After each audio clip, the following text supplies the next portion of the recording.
the theme of the conference dealt with our culture and how to reclaim our culture.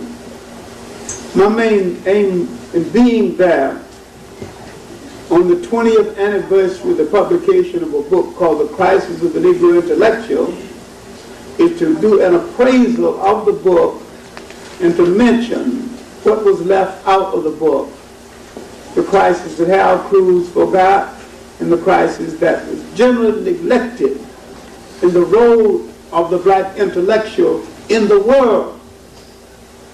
And I dealt with the crisis that began in Africa about 1700 BC, when there were some visitors to Africa called Hebrews, later called Hebrews, now called Jews.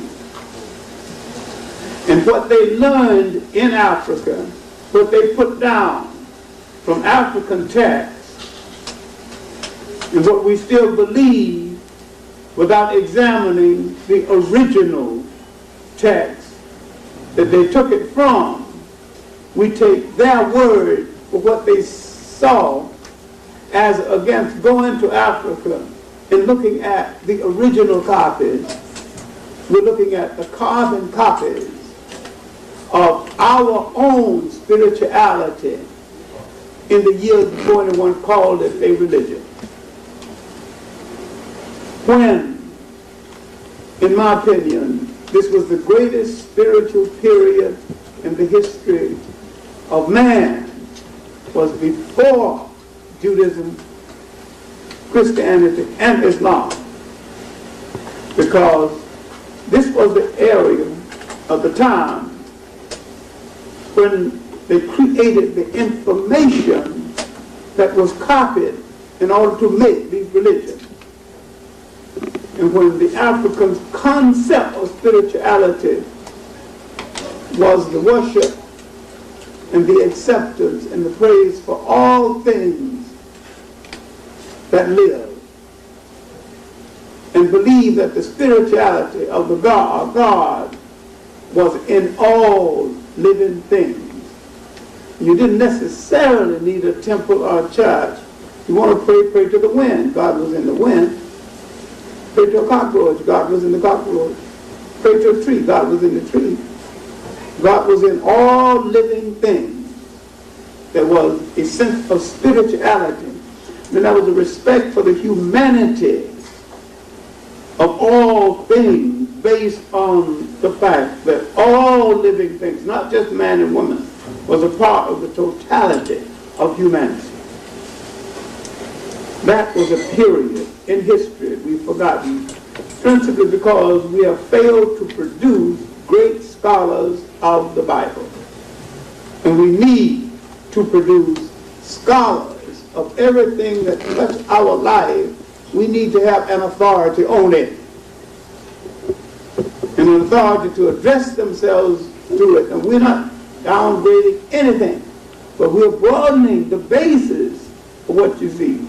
Now, my main point is that at the beginning of our crisis with the visitors, we did not ask the visitors, why are you here? What is your intention? And do you have loyalty to this house? We are the only people that permit other people to come into our house, eat our bread, and sometimes sleep in our bed without pledging loyalty to our house. That there used to be an old custom that's gone from us. When a young man comes to courting on one of our daughters, he comes once and the father from an angle would look him over. He comes the second time, the girl is late, but the father sits down, have a little conversation while waiting for her to emerge. She's been told not to emerge too soon. And the one thing the father wants to know, what is your intention toward my daughter? And if the father is not convinced that your intentions are good, you didn't come the third time. Now you consider that very old-fashioned now and interfering. But our families were closer together when the father, as an authority figure, was recognized in the home as the lawgiver. Now, I'm not saying that every law he gave was good. Some was a little harsh. But the fact that he was there giving it prompted you a lot and made you think twice before you get into certain mischief now that you take hazard. Amen. We have lost him. We've got to restore him to the home as the authority figure. Now, the point that I was trying to make is that the visitors got shelter, home, places for grazing, cattle, and sometimes married African women. And sometimes, including one called Hagar, that we won't get into right now because this is not what the lecture is about. In other words, they were treated very nicely.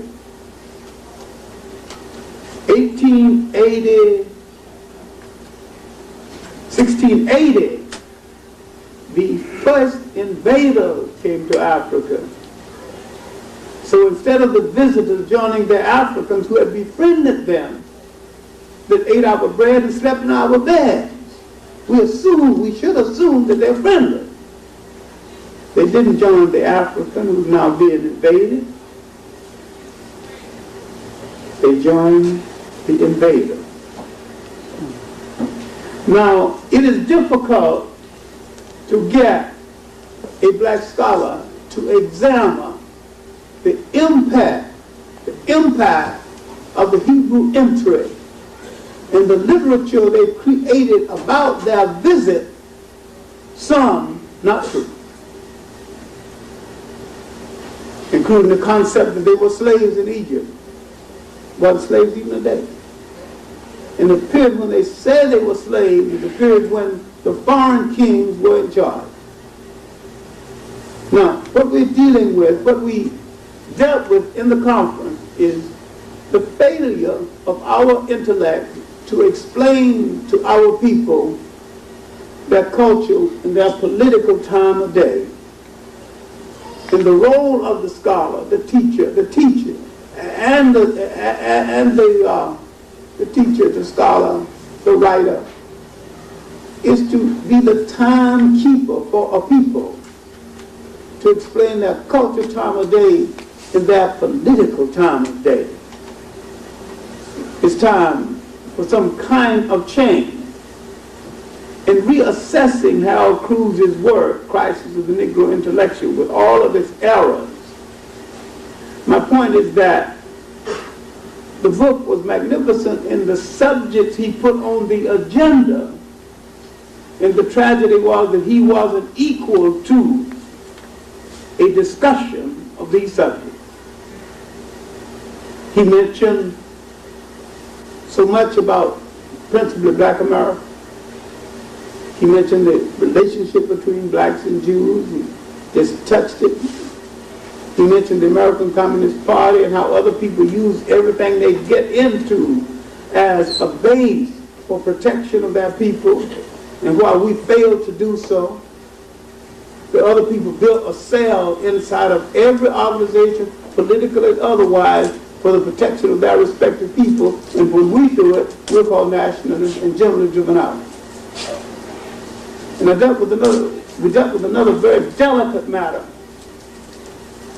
I was taking the information from a paper created in Chicago years ago called Fundraising on Black Causes by the Communist Party, from Angelo to Angela. From Angelo Herndon to Angela Davis. And how massive funds were raised in the name of black misery. Small amount of money is spent, and black intellects never ask, in the party or out of the party, what happened to the rest of the money. And this money goes to swell the party treasury throughout the world, with not one nickel going directly to blacks. And blacks never challenged this. Millions raised on the Scottsboro case. They spent $96,000. Lawyers were cheaper then.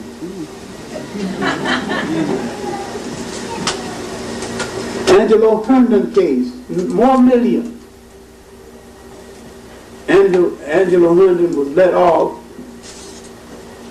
That deprived him from spending even more million. He's still alive in Chicago in real estate. I guess most of you are not old enough to remember these cases. Millions on Angela Davis case. Millions. I was in East Germany, one evening the children contributed $53 million, $53,000. The children. They spent $500,000. Must have raised about 30 million throughout the world. Now, our intellects are someone supposed to ask, what happened to the rest of that money? Why are we so good in giving money to other people's cause into the millions we could build free colleges with? Why are we so naive? And why are we so reluctant to ask questions? That was part of the inquiry as to what it was about. Another panel was on a book called Slave Culture by Sterling Stuckey. And Professor Stuckey of Northwestern mentioned that the only place he sees strong elements of African culture retention is in the Pentecostal church. And without any prompting at all, he mentioned this church. It's a Reverend Dalton's church, because they're not just concerned with preaching and praying, concerned with social activism. And I was telling Reverend Brown, I said, I wouldn't walk across the street just to see another.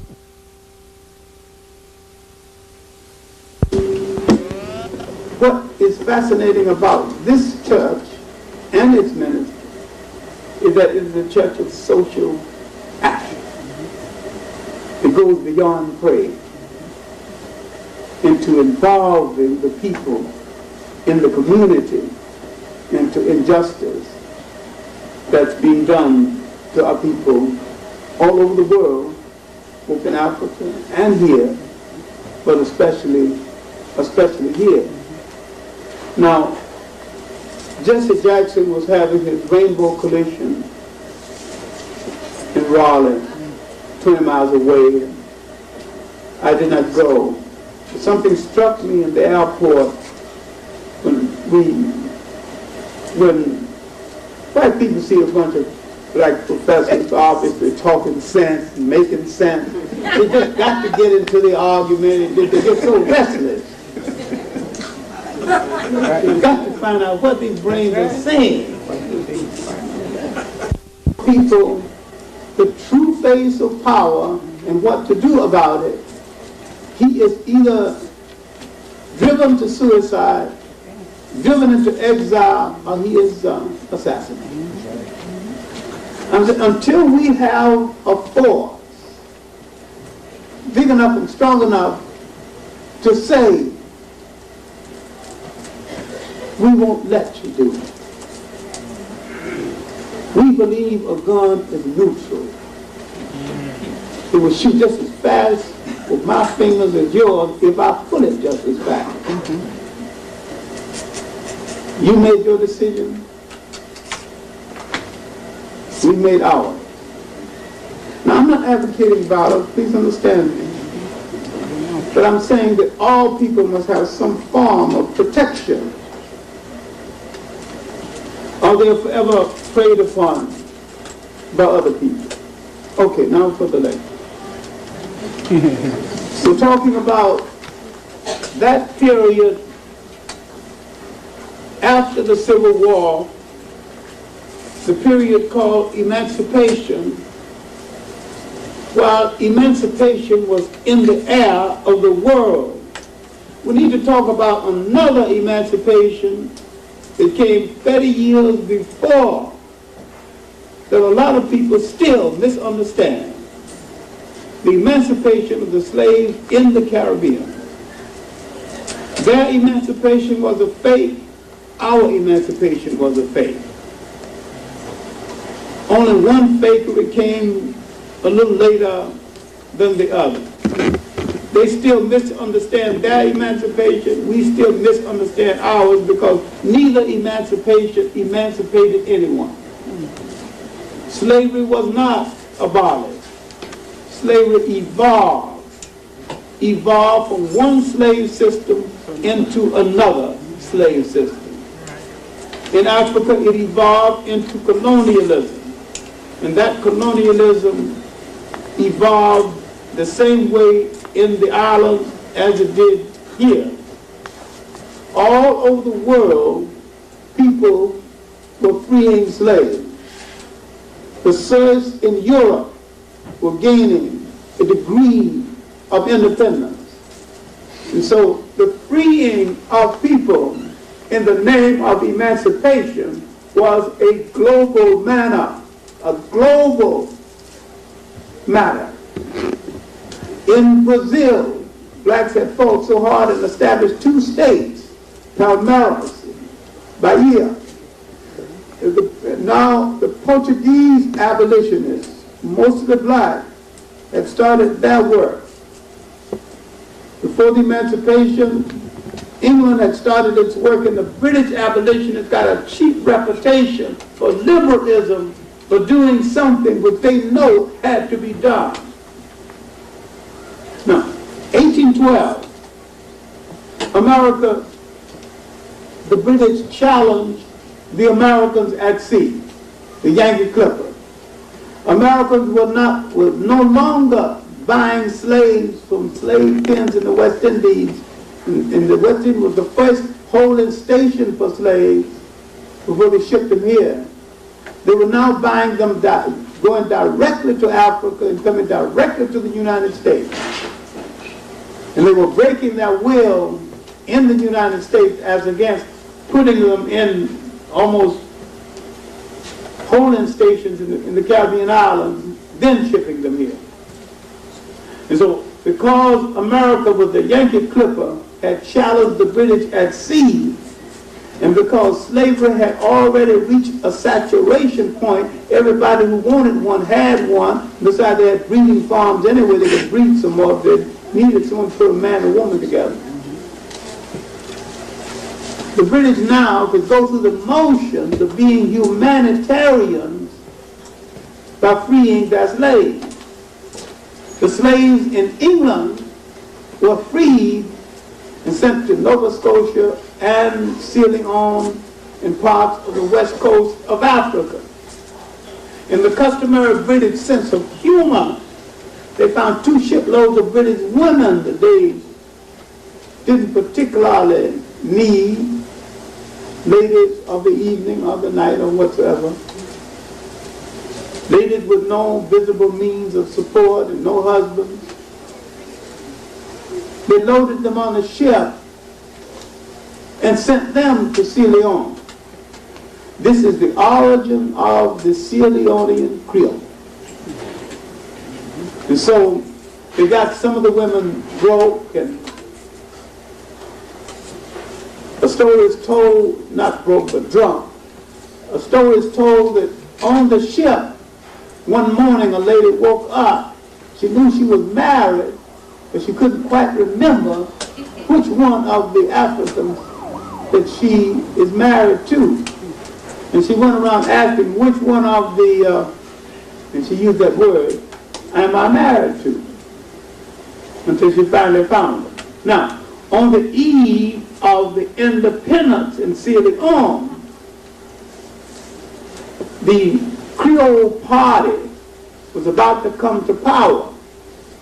Then they blew the deal by talking too much. They kept saying to the leader of the black party, the leader of the Creole party, saying that I am a Britisher. I am of British descent. My grandmother was an English woman. And so the leader of the black party says, now shut up. Mother was a whore. Everybody knows that. And that public quip that would have started a duel in England killed the Creole Party in Sierra Leone. Killed the effectiveness, because the blacks in Sierra Leone remembered now that they had privileges and they had the economy of the country in their hands, but they made up their mind they wasn't going to get the politics. All right, now, after the War of 1812, after the fakery of British abolitionists, Granville Sharp, Wilberforce, after Granville Sharp had met Equiano, the African, one of the finest of the African slave narrators, whose book on his experience as a slave is still worth reading. They call him, Equiano was his African name. They call him, his English name was Gustav Beasley. Well, it's not difficult to get his book. It's in paperback, several paperback editions of it, you know. All right. He wrote well. But Wilberforce, the great liberator, great Christian, said that he could not put his hand in the hand of an African or a black person and call him a brother, though the African person was a Christian. Equiano was a Christian. Wilberforce was a Christian. Now, the idea is to point out the utter fakery of the British abolitionist movement. Now, the American abolitionist movement had a lot of fakery too, and a lot of paternalism. So now you have, as a preface to the beginning of freedom, paternalistic whites who went through the motion of helping when all they were doing is controlling. And Frederick Douglass had to challenge this and get Freedom's Journal underway and North Star in the famous editorial, the first editorial, We Speak for Ourselves, saying that blacks have a right to speak for themselves. Later on, a great Caribbean figure, unfortunately forgotten now, Edmund Wilmot Blyden from the then Danish West Indies, St. Croix and St. Thomas, born on one island, grew up on the other, had gone to Liberia, opened Liberia's famous college, became minister to Court of St. James, our ambassador, and he said one thing we need to remember. Africa's right to be wrong in Africa is sacred.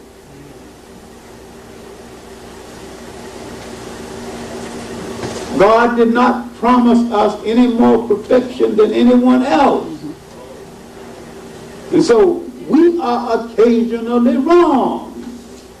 And we have the same right as anyone else to be wrong, to discover the wrong, and correct ourselves. Now we have this as the backdrop of the Emancipation. In the Caribbean islands, after 1830, in the Emancipation, the plantation system was still there. There was no way to change islands. You only went there with permission of the colonial master who was still ruling the island. You couldn't go from one island to another. You didn't have transportation anyway. You couldn't take a rowboat from one to the other. So now, after emancipation, many of the slaves went back to the same plantation to work. This was the re-enslavement in the Caribbean islands, the same kind of re-enslavement that I'm going to describe that would happen in the United States. Because many slaves knew no other work but plantation work. And that sharecropper, like when someone owns a land, mostly a white man, and uses his land, he gets half, You get half, but he keeps the books.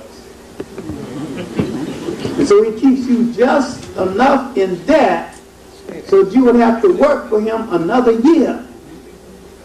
The same thing happened in the Caribbean islands on debt tyranny. Now, this is why there is a situation in the Caribbean islands that we dare not mention. We need to talk about it.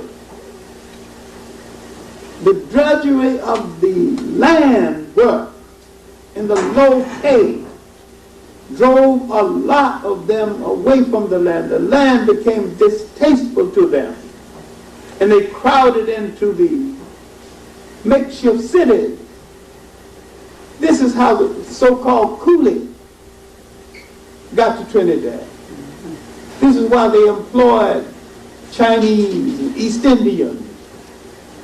Not because they loved them, but because many of the blacks had left the land and wouldn't go back to the land because it was so much drudgery on the land.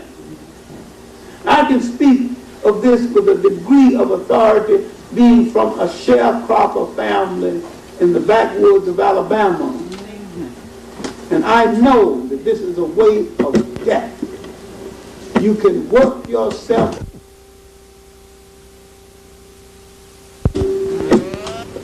I can remember, if you permit this aside, my father had a good year one year, the best year of his life. He cleared $196. Raised 7 bales of cotton, raised their own tobacco. In the total money was $196. Now, in the army, because I was somewhat of a wheeler dealer, I'm always willing to confess my sins because I haven't done any that can't be told to a child anyway. I've done any big spending and killed nobody.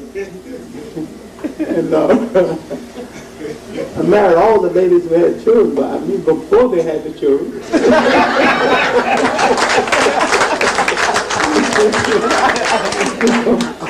So really, ain't no skeletons in my closet that can't be shown. Well, while I was in the army, I grew tired. I was a sergeant major preparing people to be shipped overseas and shipped to different camps. And I was a master sergeant, which is kind of a big deal in the army. I can order things. So the men were making too much noise, and I ordered them to, let's have the end of this noise around here. I can't even do my work. They said, all right. Every time there's a shipment overseas, all the men have to be in the service unit, have to be combined for quarters to prepare the shipment, and they can't go into town until it's over. So it was payday. They had all this money, and they couldn't get close to the ladies in town, so they were just gambling all over the place. That's what the noise was about. And so, all right, we'll stop the noise. There was an empty barracks now. We shipped out men. So we took this barrack, made a casino. All right, if you don't want any noise, you got to come in and cut the game. So I cut the game. Made over $300. Didn't invest nothing. Didn't bet nothing. And I thought of my father, his $196. A whole year work. Without sweating, without doing anything of consequence for keeping order. Because I was kind of small, nobody would beat up on me. You can't get a reputation beating a small man. So I could hold the big guys around and they don't behave. They're not hitting him in no hitters. Because I had too much protection. Anyway, my point is that the land became repulsive, both to the people in the West Indies and here. And I'm saying that while I can understand this was a mistake. Because land is the basis for nation. Land is the basis for independence. Land is the basis for home, for education. And when we gave up the land because of this drudgery, now I don't know what we could have done instead. Now I don't have any answer for this, but somehow some of us should have found a way to hold on to the land. Land was cheaper then. We had more access to land. And had we held on to the land, we'd have been stronger people today, other than to be an urbanized rural people as we are today. Now these forces in the Caribbean did not happen much different from those in the United States. Only one had a British accent, one had an American accent. It is time that we understand that all of us are products of the same historical experience with variations. That a slave boat heading from Africa stopped and dropped some off in the Caribbean islands and continued and dropped the others off over here. And except for someone pointing the finger and saying, I'll take that one instead of that one, I'll take that one, thinks you'd be a good cook, take that one, thinks you'd be a good bedmate. Any Caribbean person could be an Afro-American, any Afro-American could be a Caribbean person. Any. So there's nothing to apologize for and there's nothing to celebrate. There's nothing to boast about. All right, now, each one of us had to adjust to what we had to do in order to survive given those circumstances. All right, now, to the heart of it all. After the Civil War, after the death of Lincoln, no one exactly knew what to do with us here in the United States. Lincoln had some basic plans. They looked them over, used some, discarded some. There was a President Johnson. Maybe he's one of the dumbest presidents who ever been in the White House. He could barely read. He didn't have enough intelligence to change things around. So if you showed him a plan, it got used because he didn't have a better one. Besides, he couldn't even write out a plan anyway. He was almost impeached except for one vote. He was so inadequate. So now came into power the Freedmen's Bureau, the Freedmen's Bank, and the government had allotted sums of money to help the newly freed. But something else more important, many of the newly freed had the vote.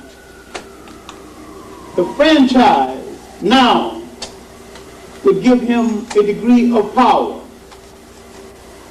The party in the South, in power during the Civil War, was not then allowed to run for public office. So now new people not associated with the government that brought about the Civil War came to power. There was a coalition between the newly freed blacks and the more elite whites, poor and medium poor and partially up class. But basically that class that had been out of power together with blacks came to power. Now, although there's a lot of propaganda about what happened during the Reconstruction, good laws came out of it because neither the blacks or the poor whites had any money for private schools. So both of them put their energies together and literally created the public school system in this country. So some good was coming out of it. I say the best book on the subject is W.E.B. Du Bois's best book from the point of view of writing. and maybe his most important book from the point of view of structure, the book called Black Reconstruction. And Du Bois said that this was the celebration of a new era, an attempt to appease the wrong of so many years. Now, I personally think he was too enthusiastic because the whole thing was going to be set back and we would be back into a form of slavery. But he did write exceptionally well, and he wrote with great hope that the emancipation would be in what it was intended to be. All right, now, they came to power now, blacks in politics and whites catering to blacks to get their vote. In the favorite phrase of some whites coming among blacks, you know me, I'm a good white man, I had a black mammy as a nurse. Some of them did, some of them didn't. But that was supposed to tug at our heartstrings. The fact that the black woman raised them and nursed them. But that's nothing new. Black women have been nursing white babies to compensate for the flat breast of white women down through the years. Big deal. Alexander the Great wet nurse was a black woman. That was the mother of Cletus Niagara, who was the general who was Alexander's tactician and artillery commander. He was the ruler of a small African nation for a while. So there's nothing big about that. And in the South, most of the Southern women had been raised by black women. Because black women taught them that basic man, taught them how to think and get to a compromised situation. You know, you can't have, just think. No man would possibly take advantage of a woman after she faints. He's been, I don't know.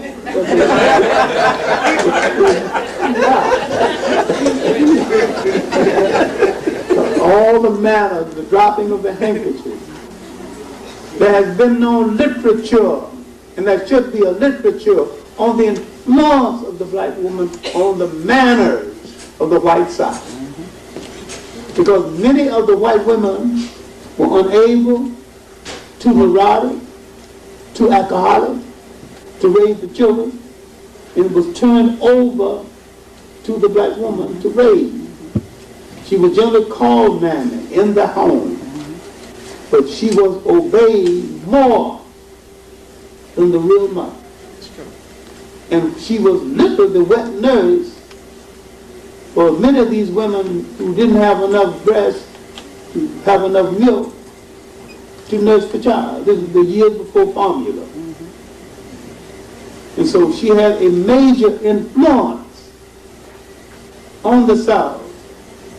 And we still are misinterpreting her because we listen to white sociology about the dominant black woman, you know, taking over the man. That's a whole lot of nothing. But we have always had, down through the years, women of strength, of character, and courage in our life. It's nothing new with us. We never thought they were a challenge to our manhood. In fact, they made our manhood. And they did not usurp our manhood. And most of them that knew, and that was most of them, respected our manhood.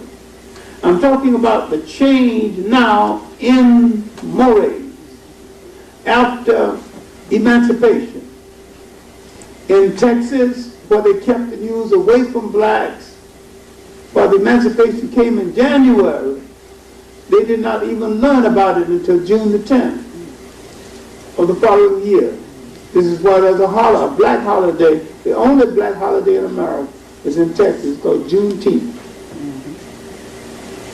Now, forces are put into action, especially that rose in the South, an elite a light-skinned elite, not because they were light-skinned, but in the Carolinas, in Maryland, some of the border states, the white fathers of these children did something they didn't do later. They staked them for an education. They educated the child. Sent some of them to Edinburgh to medical school before emancipation. This is where you can understand the character Gideon in a novel by Howard Fast. They'd gone to Edinburgh to study medicine and came back to the South. Now the interrelationship of one to the other. Now some of these whites would persuade other moneyed whites to put together funds for a school.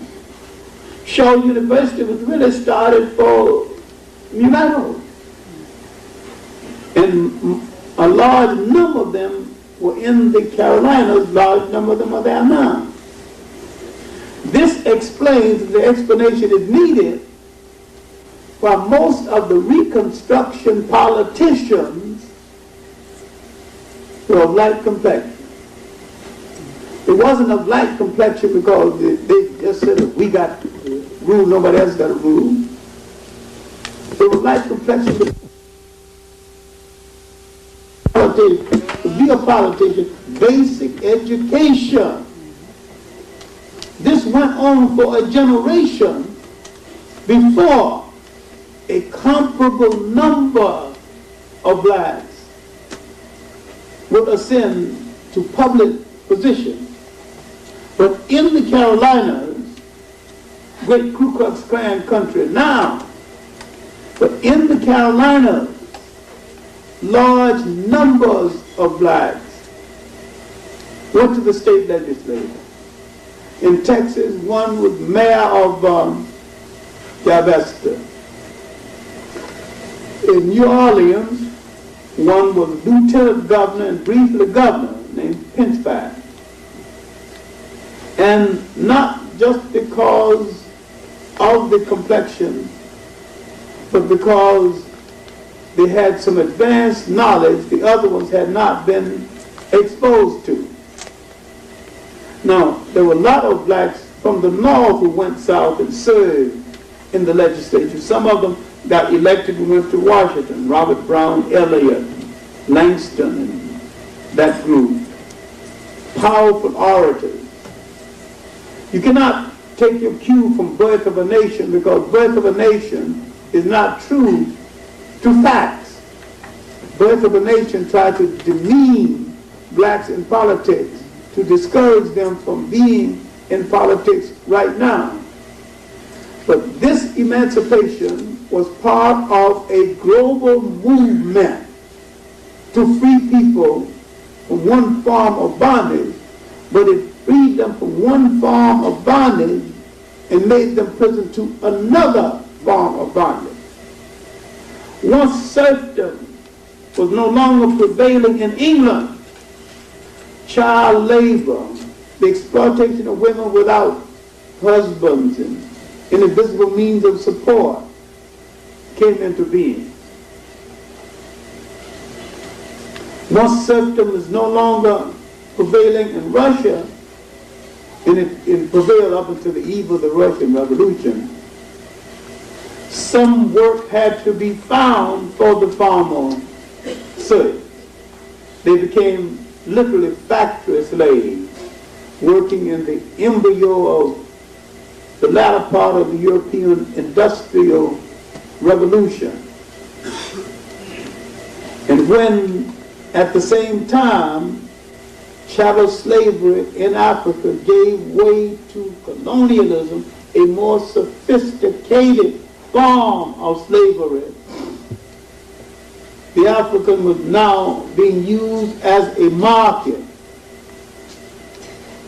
for the bric-a-brac coming out of Europe, literally the market to rehearse. Many times white people wonder why we don't get things perfect. They had 300 years of rehearsal before they got things perfect. They had marketing rehearsal. All of the bad things, the irregular things, the odd kind of cloth, they marketed that in the colonies. They wouldn't dare sell that junk in Europe, but they sold it in the colonies for a good price. And many times after they had perfected their skill at making this commodity, they continued to dump the junk into the colonies. Second-rate cloth, second-rate dishes, second-rate instruments, second-rate everything. Now, because this was a global movement, it would affect Africans all over the world, in Africa, then in Asia, in the South Pacific. Europe was dumping its unwanted population out into the world. I have often said that Europe dumped its human garbage can into the New World. The worst of that garbage can came to the United States. The worst character person, the worst character white person on earth came to the United States. The leftovers, judges of Europe. While sometime to the West Indies came the royal cut-ups, little boys who had gender problems but money.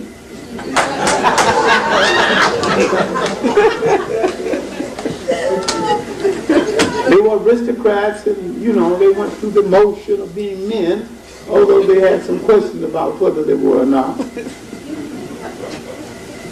And other whites, to save face, did not permit those confused whites to wallow in the dirt and disgrace himself in front of the blacks. So every white was assigned the role of upholding the supremacy, so-called, of the great white race. This is why the poor whites who came in to the Caribbean islands, many times who never had any land in their life, got land, got status, because he could not be seen or afford to be seen doing the common labor of the blacks, because that would reflect badly on all of the whites. All right, now, in this period, we call the Emancipation period, the Africans understood quite well that it wasn't emancipation for them. And they continued the colonial war. In Jamaica, another war occurred after the end of the Jamaican slave revolts and uprisings. More uprising happened in Jamaica than any other island.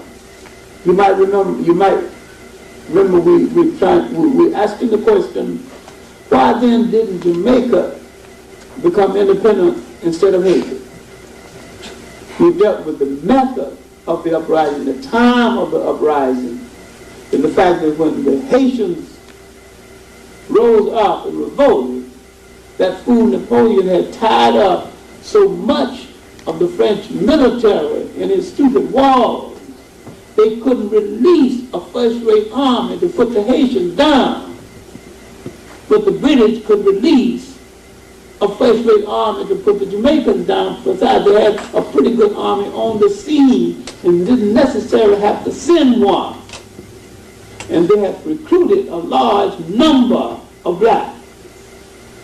And they began to play the color scheme in Jamaica. In 1850, and this is well documented in a book written by a Jamaican scholar that I was talking to on a few days ago, Mavis Campbell. A book called A History of the Jamaican, a social history of the Jamaican colors, 1850 to 1885. Because 1850, the Jamaican colors went to the British for a deal. They told them, if you give us special treatment, the vote and some constitutional rights, you have to worry about the blacks because we will protect you from the blacks. The British didn't buy it. Then the British began to see the wisdom of it and began to give the colored Jamaicans special privileges over the blacks. These special privileges, plus the continued British domination of the island, brought on the little known but very important revolt at Wilmette Bay. Now this revolt caused a commission to be formed. The British are always good at forming commissions to report, and it's the food, file cabinet. So this commission was formed, made certain recommendations. Now the British changed the color scheme, but did not destroy it, creating literally a brown society, almost white society, and a black society at the bottom. And that color scheme remained, and to some extent is still intact. In discussing this with Amy Jakes Garvey, maybe 6 months, or less than 6 months before she died, and I was in Jamaica doing some work, and she lives off Mona Road near the Old Hope place. But anyway, she walked me to my bus, and she said that she's part East Indian. A lot of people forgot that. Part black, part East Indian. Yeah, straight wavy hair, dark brown East Indian complexion. She's a handsome woman, brilliant woman too. And she said that only last week my family told me that the greatest trouble I've had in life is because I've married that black man. She married Marcus Garvey. And they did not have any understanding of the meaning of Marcus Garvey. All they were concentrated on the fact that he was a black man. And she was from the brown society in Jamaica. And generally, people from the brown society didn't marry into the black society.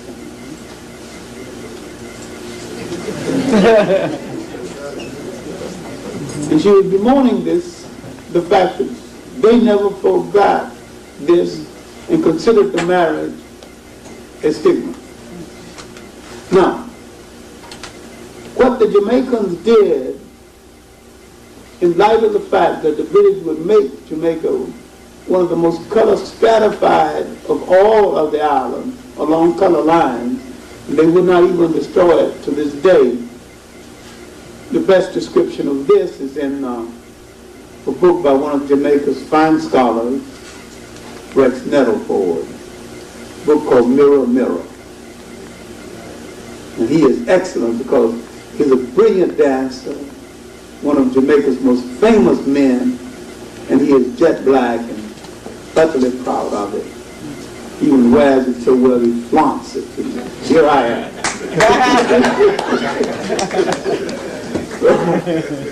And he is head of extramural studies at the University of Jamaica. He was here most of the summer in the United States. And one of the people who formed the Conference on Negritude in Florida.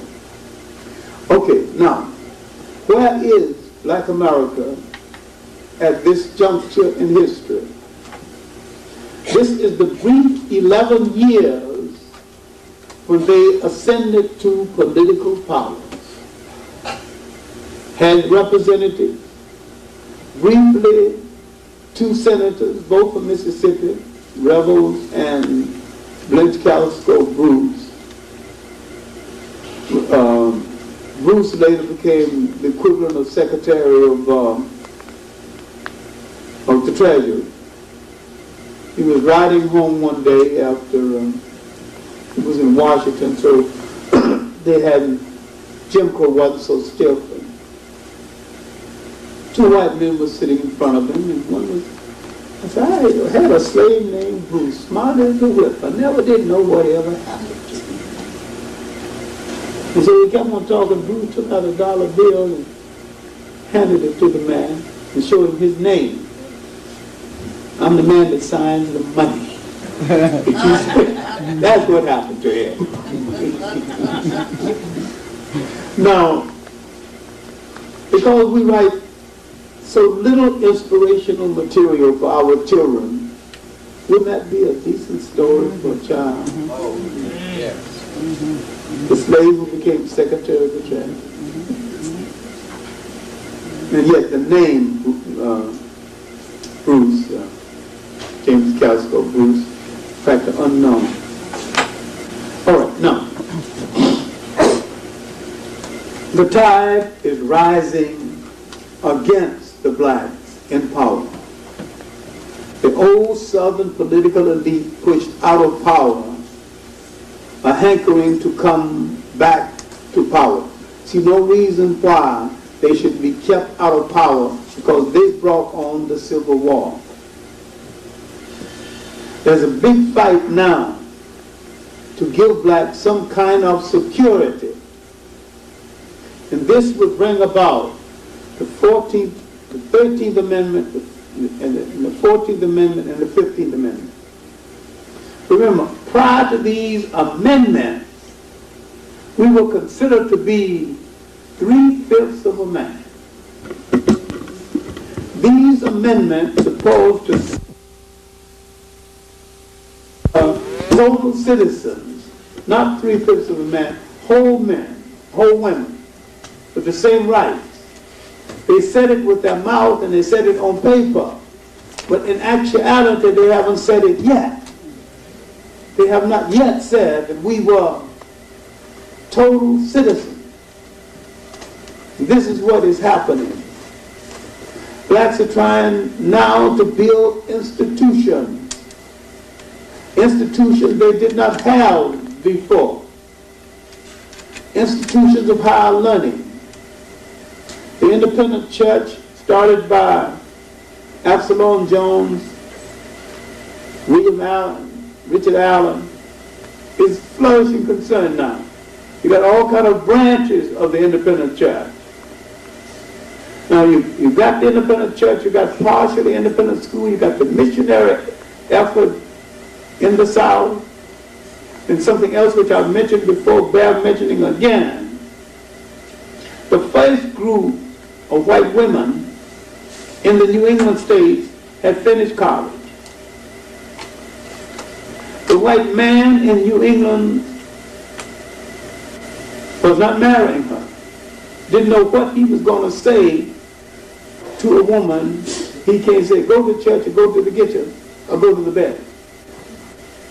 He can't exactly say this to these college-bred women. He don't even know how to hold a conversation with them. So they were not employed, and nobody was marrying them. Now they began to gather through the missionary societies and the propaganda. They gathered themselves up and made a retreat to the South to teach in the newly formed schools for blacks. At Hampton Institute and some other institutes in the South. This is the famous New England school mark. She began to train black girls almost as though she trained them for a New England finishing school, a kind of education that was totally irrelevant and of no consequence. But the one thing she did know, and what she did serve some good, most of them knew Greek and Latin. And out of Latin, you got a building, the building of the vocabulary.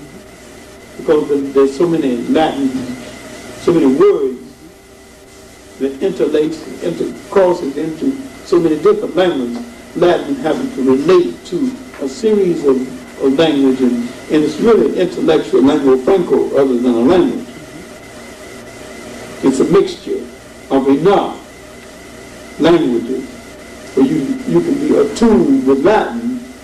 It sharpens your perception of English or any other language that you study. That part helped. But to train young, poor black girls on how to set the table for a banquet, you put 3 forks on this side when they didn't even have a fork apiece in their own home, was utterly ridiculous. She was never going to give a banquet of that dimension anyway. Besides, she was never going to have in her lifetime enough silverware to set the table for 6 people with all the different forks you had to have, and 2 knives, and that kind of training was a weight. But the impact of the Southern school mom is that the white man in the South, who came from the drudges of Europe, wanted status. He always wanted to be an Anglo-Saxon. He was Anglo-nothing. So he began to marry these women in droves. Some of them became Southerners. Some of them went back to New England. Some of them came back to the South and died. But they did have an impact on black education. Now, while this impact was spreading through the education of Africans in the South, other events now taking place. Many of these women who became Southerners also became bigots and became people who justified what had happened to the blacks based on the Bible, which is the poorest way to justify anybody's enslavement, because if anybody thinks the Bible justifies slavery, then you read it wrong. But all right. But now, blacks are reaching their heyday in Congress. 2 senators, 23 members of the House of Representatives at different times. The South is regaining its strength. Now there's horse trading between the Republicans and the Democrats. The Southern Democrats have not been powerful prior to this period, because this was basically a Republican country up until then. Lincoln was a Republican. So now, it came the election of 1874, 1875. The South was propositioned: if you throw your weight, your vote toward Tilden behaved, then we will pull the troops out of the South, the federal troops, and let you handle the Negro as you see fit. This was the great betrayal. Rayford Logan has written an entire book on it called The Betrayal of the Negro. We never could get Rayford to stop using the word Negro, but that's it. He's gone, he's dead and gone. He lived 86 years, so nobody got nothing to worry. It's a week about it. It's a long time. All right, now, during this same period, while forces are gathering in our favor, forces are gathering against us, we have a congressman and a senator, white, on our side. Sumner Thaddeus Stevens. Sumner said, give the Negro the vote and let him make his own freedom. Thaddeus Stevens said, give him 40 acres and a mule and let him make his own freedom. Didn't get 40 acres, didn't get the mule. But there began to develop in Congress a method of blocking the effectiveness of both Sumner and Thaddeus Stevens. And finally, they caught Thaddeus Stevens on what they considered a moral error.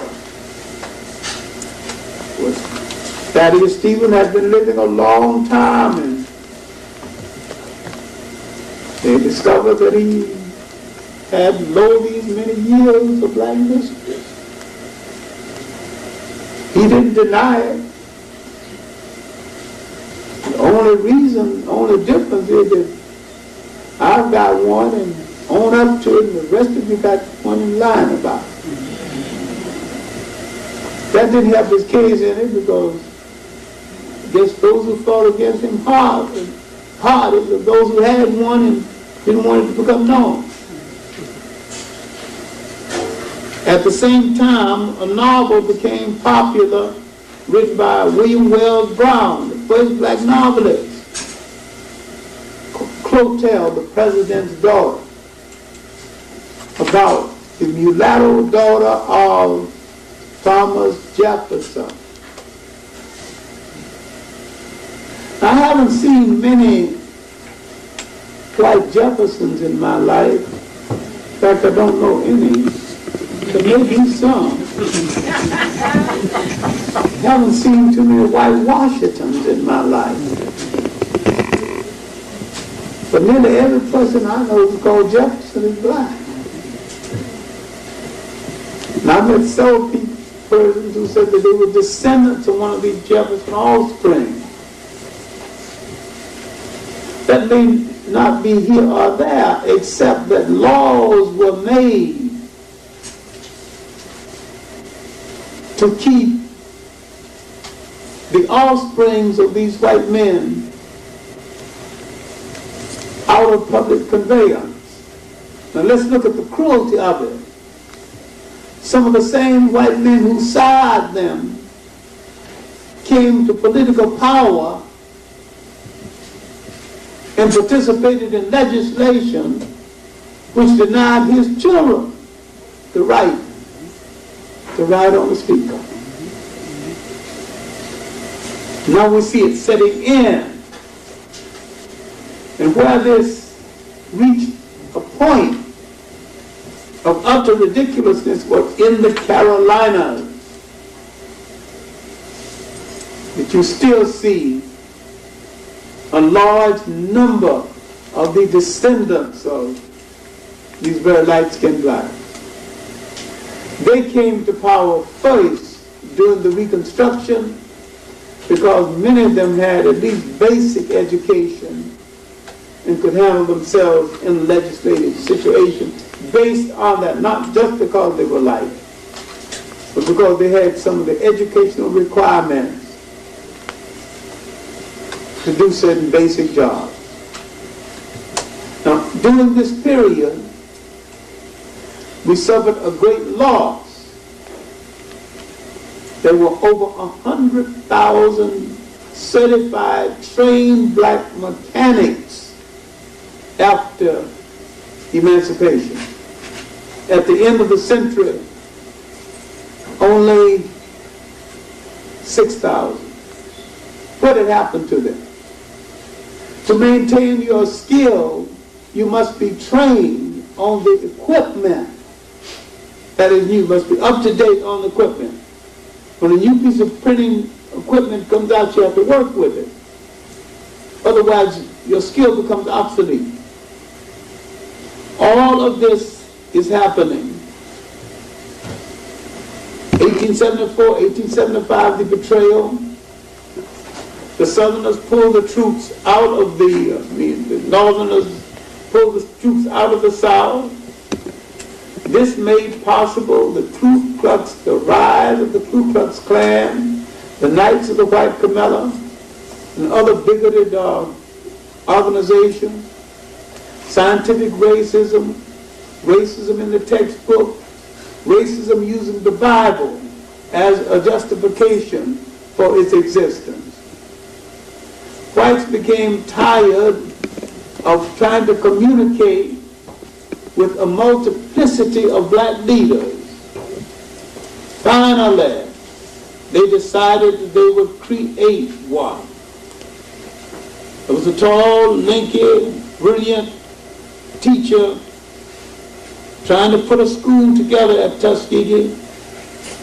Came from Morgan, found a bunch of sleepy buildings and students with lethargy, no enthusiasm. He found them poor, many of them barefooted.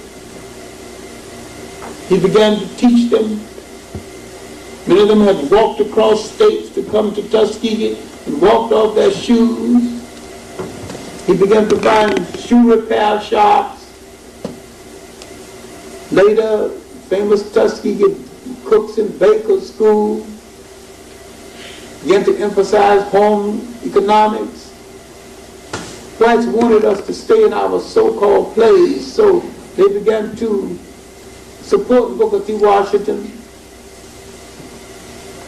Began to give him money over and above anything we had. And this was a new era in our life. The period of emergence of Booker T. Washington. Many white philanthropies, the Rockefeller, the Spencer Tracy's, the Harrimans, the former governors of people, the Vanderbilts, who didn't give a great deal, railroad magnates. They made so much money they couldn't count it. And they had no public presence because most of them were thieves and thugs. They wasn't being invited to any party. Nobody was taking their pictures. They had even clothes ordered from Paris and had sent their daughters to would have themselves at the bank and Papa wouldn't know what fork to pick up.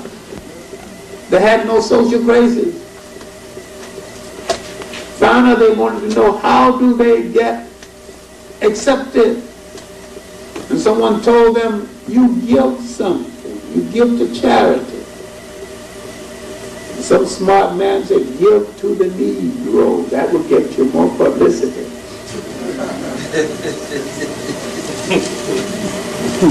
So they began to give money, mostly through Booker T. Washington. Booker T. Washington was now rapidly becoming the dictator of black America. We'll discuss this next time in detail because this is one man we've gotten wrong. He was good and bad. And because we have dealt with the bad, we've forgotten to deal with the good. He was also one of the most imaginative educators this country yet to produce. And he was training us for nation building, nation construction, self-sustained communities. He was many things, a con man. Whites were giving him millions. He kept quiet about lynching, a whole lot of other things. He kept quiet in public, but in his letters he was a scathing denouncer of the wrongs inflicted on his people. He was one of the first to take up slander against black women. These things we didn't know until years later when his personal letters were published. In 10 volumes of, I have 7. And going through this man's letters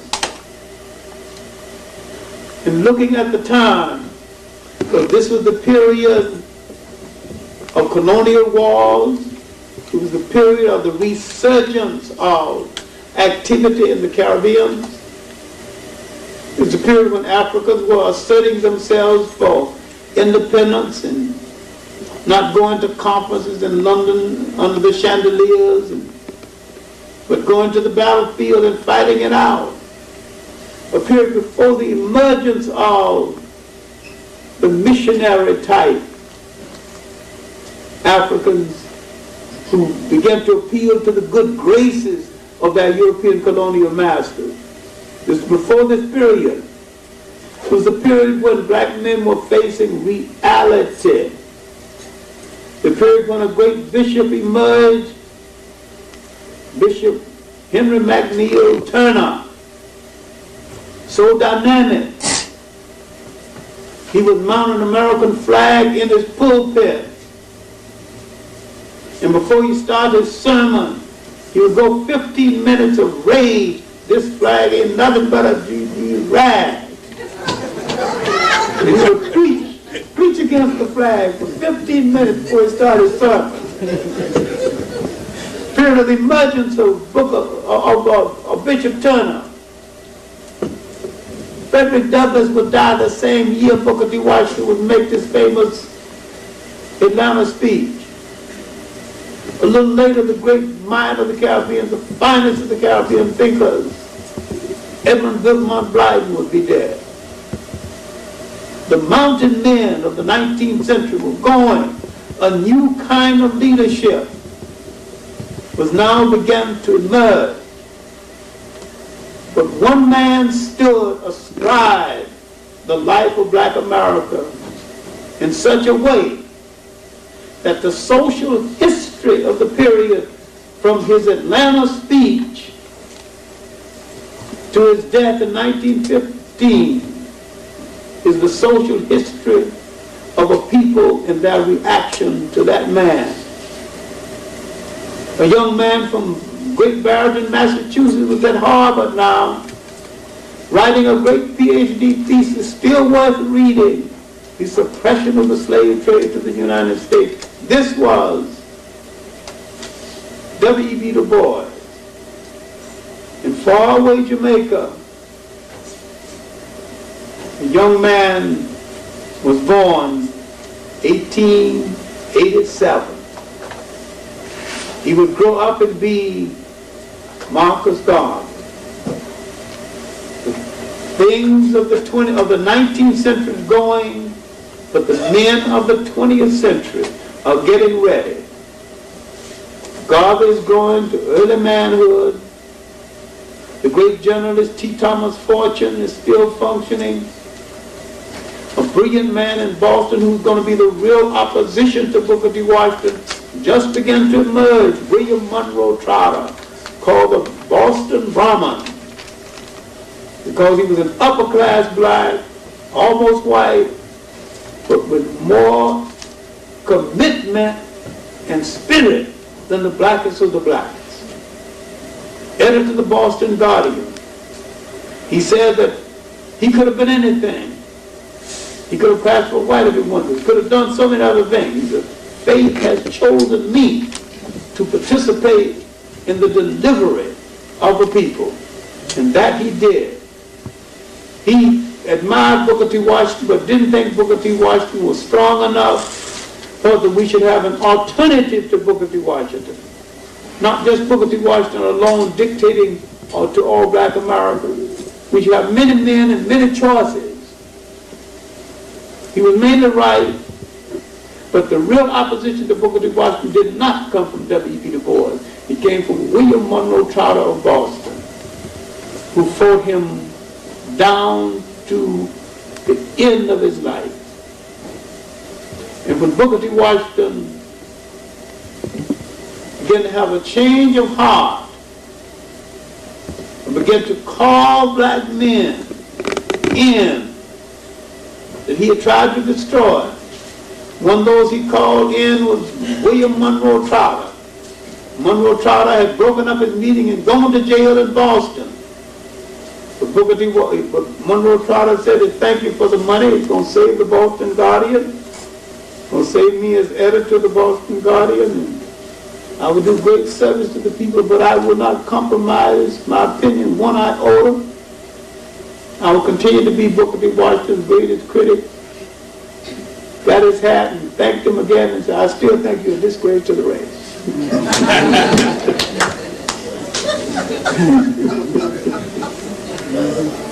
He just didn't think Booker T. Washington was strong enough. And he thought that we should have some other choices other than Booker T. Washington. The next lecture is going to be called the Booker T. Washington era. That period from 1895 until his death, 1915, when we came into the 20th century. Because it was not just we in the United States, it was we all over. It was the blacks in South America, the blacks in the Caribbean, and in Africa, the end of the great colonial wars. However we did in the 20th century, we came fighting, screaming, protesting, and demanding into the 20th century. Thank you.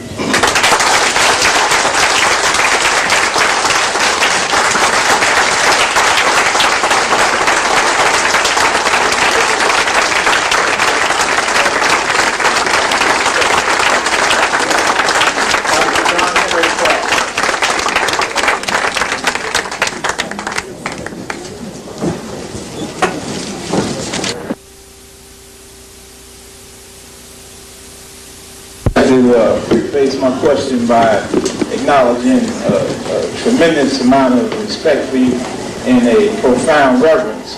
I was somewhat deeply troubled, though, by your comment that Harold Cruz was not equal to the subject matter he discussed in his book, The Crisis of the Negro Intellectual.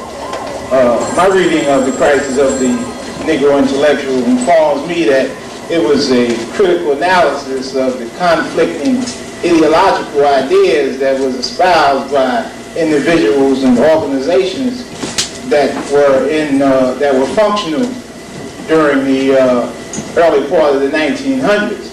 And in a very respectful way, I was wondering whether or not your criticism of Harold Cruz and that statement that you made that he was not equal to the subject matter discussed in The Crisis of the Negro Intellectual was influenced, was colored by his criticism of you and your association with the white left. Well, his criticism of me was mild in comparison to that of other people. I got the statement really that he wasn't equal to it. I got it really, Hal admit that himself. Then Harold was a poor student of history, and his criticism of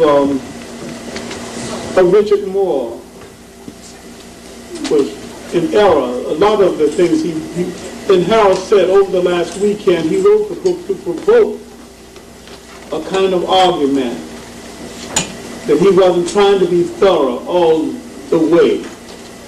I think the book has misled a lot of people. While it has informed a lot of people, it's also misled a lot of people. Harold's chapter on the Communist Party is poor. It is a poor chapter. Had he studied the history of the Communist Party, he could have been devastated. He was a member of the party for 10 years. But he had not studied the fact that the Communist Party, like all parties run by whites, has one intention in mind for blacks, and that is to control them. He did not study general history, as well. His excellent point about how, in his chapter on the Jews and the blacks, is how when the Jews go into an organization, go into anything, they go with an agenda to build in something in that organization that would benefit the Jews and to look after Jewish interests. They do it just as much on the left as they do it on the right, and that we fail to do the same thing. And a good point, but he didn't take the point as far as he needed to take it. And I thought his chapter on the 19th, the attempt to look at the 19th century black was bad because he had not read the basic literature on the 19th century black. I thought his criticism of the left, of the black intellect could have been even better had he understood what went wrong in the life of an E. Franklin Frazier. Why E. Franklin Frazier became a good sociologist instead of a great sociologist. The influence of Robert Parks and his black students. This is a white man that told all of his black students we lost nothing in Africa. We were new people remade in the United States, and we needn't be bothered with Africa.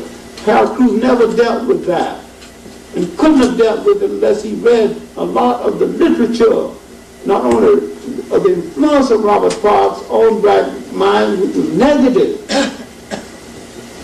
But that opportunist Melvin Huskovitz and How Huskovich moved in and took advantage of that in writing his book called The Myth of the Negro Caste, which proved that Huskovich didn't believe in blacks any more than Robert Cobbs.